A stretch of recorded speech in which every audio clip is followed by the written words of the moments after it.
percebe no controle de você mesmo, no controle da sua mente e usa o melhor do seu potencial e dos seus recursos para viver melhor e esses momentos de crise? Então fique comigo.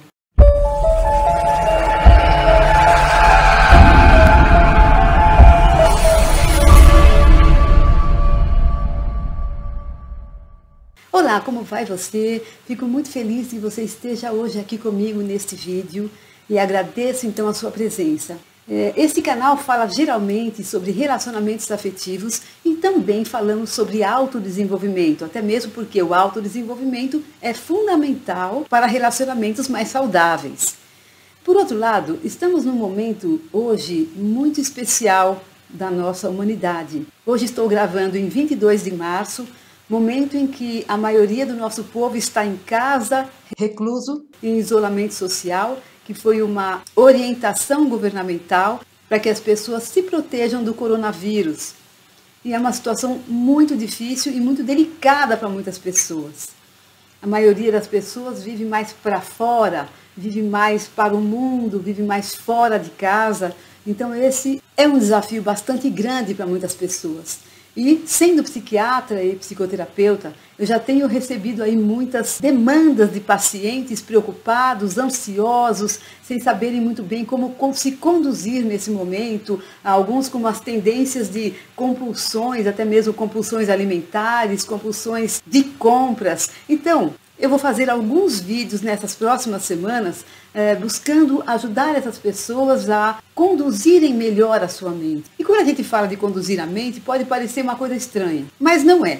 Porque a nossa mente ela tem duas possibilidades, ou algo no meio do caminho entre essas duas possibilidades, que é, ou a gente deixa a mente solta, então ela fica aí à vontade, os pensamentos vêm, funcionam, vamos dizer, de maneira automática e aleatória, ou a gente voluntariamente decide que vai conduzir a nossa mente, que vai fazer com que essa mente vá por um certo caminho que é melhor para a gente. Como é que funciona geralmente a mente? Como eu disse antes, de uma maneira automática. E qual é a prioridade da mente? Geralmente, o risco, o perigo. Veja só, por que existe isso? Porque para a nossa sobrevivência. Então, assim, obviamente que o nosso cérebro foi desenvolvido durante anos para proteger o nosso corpo e a nossa vida. Tudo que coloca em risco essa sobrevivência se torna prioridade imediata e é como se o cérebro nos mandasse um sinal de alerta para que a gente tome providências. Num momento como esse, em que vemos que não é apenas o risco de pegar a doença do coronavírus, mas também uma série de outros riscos que aparecem, recessão econômica, perda de entes queridos, desemprego, risco de falência, perda financeira para muita gente, risco de não poder pagar o aluguel porque a loja não está aberta, como é que, se eu não vendo, eu não tenho como pagar o aluguel, muitas pessoas não têm reserva financeira. Então, tudo isso fica vindo na nossa mente e uma série de outras notícias que a gente escuta por aí, que faz com que a gente tenha muitas emoções negativas. E a gente pode entrar em estado de sofrimento, podemos ter crises de ansiedade, depressão, irritabilidade, podemos começar a brigar, a degladiar com os familiares em casa. Muitas vezes os próprios relacionamentos em casa não são saudáveis, não são leves. Então, quando a gente deixa a mente assim solta e vem tudo isso de uma maneira meio desordenada, a gente até faz uma brincadeira quando a gente fala do funcionamento da mente, que ela parece como as árvores, pode imaginar umas árvores e um monte de macaquinho pulando de galho em galho para lá e para cá? Então a mente parece assim, vem um pensamento, vem outro, eles não têm um encadeamento entre si necessariamente, mas aí, auxiliados pela nossa fantasia e a imaginação, a gente começa então a escalar para situações até mesmo catastróficas. Isso significa que a nossa mente pode ser tóxica e a gente pode fazer autointoxicação através da mente, através dos pensamentos. Uma coisa que é importante observar também é que esses pensamentos que vêm de maneira aleatória ou automática, muitas vezes eles são pensamentos que foram registrados, condicionados à nossa mente lá na infância. E, portanto, muitas vezes eles são obsoletos, eles não estão exatamente adequados à realidade atual. Mas diante do medo e dessas emoções negativas, eles podem vir de maneira repetitiva, não é assim? E fica vindo e vindo e vindo, buscando que a gente faça alguma coisa. Sempre esse o objetivo. Sinal de alerta dizendo perigo, perigo, faça alguma coisa. A ideia é acabar com o risco iminente. Espero que você tenha compreendido como é a nossa mente quando ela está solta. Então tudo isso que eu acabei de explicar é essa mente que não está sendo conduzida. Como é conduzir a mente? É quando você decide voluntariamente, deixa eu refletir. Então a palavra-chave que nós vamos usar hoje é reflexão. Quando você decide refletir, você está querendo usar o melhor dos seus recursos, tanto mentais como das informações disponíveis. Quando a gente faz isso, a gente usa a nossa inteligência para raciocinar com critérios. E quais são esses critérios? Começa naturalmente usando dados de realidade. Significa o quê? Eu preciso ficar no aqui e agora. Se tem alguma coisa que é deletério num momento como esse, é a gente ficar fazendo previsões em cima de dados que a gente não tem. Ok, aí você fala assim, não, mas eu escutei as previsões governamentais, eu escutei as previsões de boas fontes de informação e elas dizem que a situação é feia, que vai morrer muita gente, que as perdas financeiras serão enormes. Veja, gente, é previsão. O que você faz? Por que você precisa de previsão? Para se planejar, não é para ficar sofrendo por antecedência e já imaginando que vai acontecer tal coisa com você lá na frente.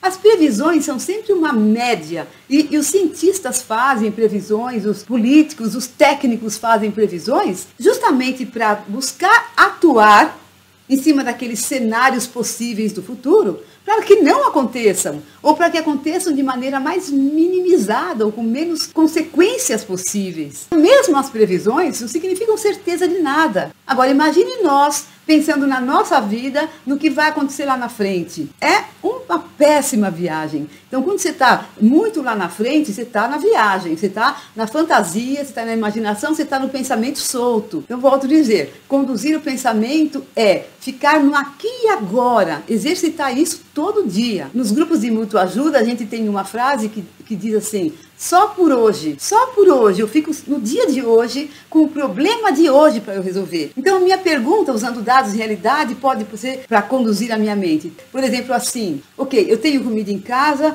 eu tenho teto, eu tenho recursos ainda, eu não tenho, como é que eu vou fazer? Hoje, qual é o meu planejamento para que eu consiga lidar com o dia de hoje, com o problema de hoje? Eu me sinto solitária, eu me sinto ansiosa, o que eu vou fazer com isso agora?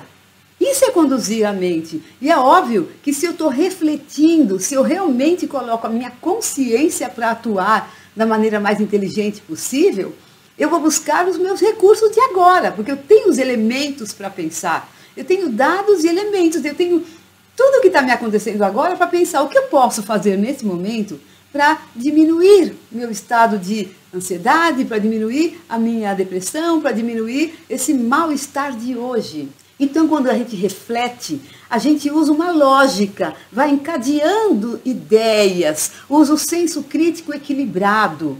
E de onde vêm os dados de realidade? Primeiro, de informações externas. Quando a gente fala disso, de informações externas, precisa ter muito cuidado na filtragem das informações.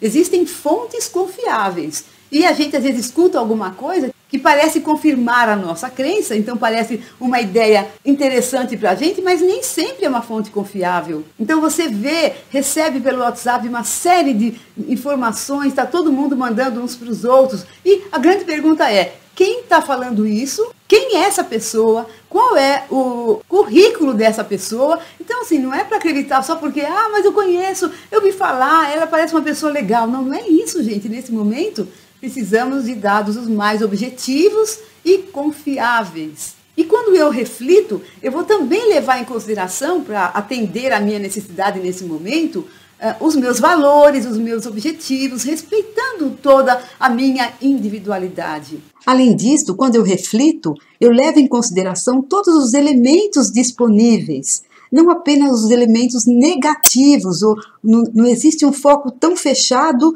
no que é negativo do que está acontecendo. Eu considero tudo, então eu amplio a minha visão. Olhar somente para a pior parte é exatamente o que a mente solta faz. E para que refletir? Qual é o objetivo ou os objetivos disso?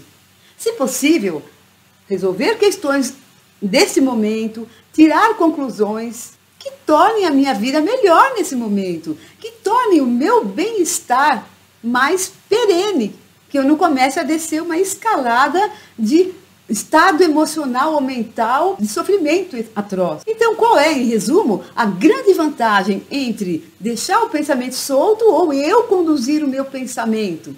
Geralmente, o processo da reflexão me acalma, me mostra caminhos que eu não tinha pensado antes. E é basicamente criativo e positivo. Então, a grande pergunta que eu deixo para você é: você se percebe no controle de você mesmo, no controle da sua mente e usa o melhor do seu potencial e dos seus recursos para viver melhor e esses momentos de crise? Se ainda não está conseguindo fazer isso, a resposta é muito simples. Treine, treine, treine 24 horas por dia. Então, escorregou para o pensamento solto, volta. Não, deixa eu refletir. Escorregou para o pensamento solto, não, deixa eu refletir. Deixa eu refletir aqui e agora. Treine isso e você verá como isso pode lhe ajudar a passar por esta crise ou qualquer outra na sua vida. Importante dizer que hoje estamos falando a partir da situação do coronavírus e todo mundo isolado em casa, mas que esse vídeo serve para qualquer situação de crise na sua vida e não só.